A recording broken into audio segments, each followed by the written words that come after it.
I've searched YouTube high and low, Google, Facebook.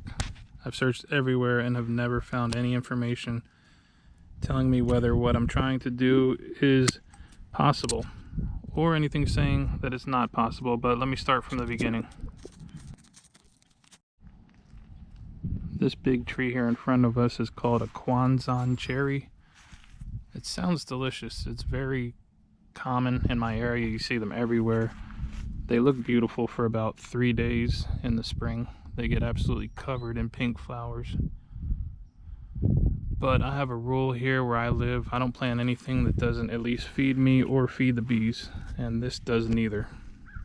So since the Kwanzan cherry does not produce any type of fruit, I thought, what would happen if I grafted these branches from my peach tree, which produces a ton of fruit, onto my cherry tree? It should work because they're both from the prunus family, but I've never seen anyone graft a fruit tree scion onto a ornamental rootstock. Here's one example of where I grafted this peach tree scion here to this ornamental cherry branch here. It's a little early in the season. Time will tell if it works. I'll be able to tell if these buds start popping open. I got a little ambitious with this one. I put a branch on that has quite a few buds on it. There's the grafting tape,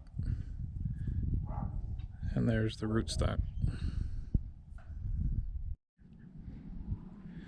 This cherry tree here, this miniature cherry tree, is actually really beautiful. It produces a ton of flowers, and it actually produces food for the bees. So I don't hate this plant, but again, it doesn't produce any berries at all. No cherries stay on, they just drop off. And here you can see one of my grafts that I did. In this case, I grafted a plum branch to this cherry bush. And I did this in 3 spots. So there's one. Here's the second one. And where's the third one at? Where the heck is it? I wonder if it got knocked off. Oh, there it is. Here's another branch where I got a little ambitious. It's a pretty big branch. Ton of buds on it. But in a few weeks you'll have to check back. I'll do an update and see if any of these buds start popping. The grafting kit that I used, I actually got from Amazon. It comes with all this stuff showing you how to use the grafting tool. Plenty of different kinds of grafting tape. Some wire to hold your grafting tape in place. Some green grafting tape. I'm not really sure what the difference is for that.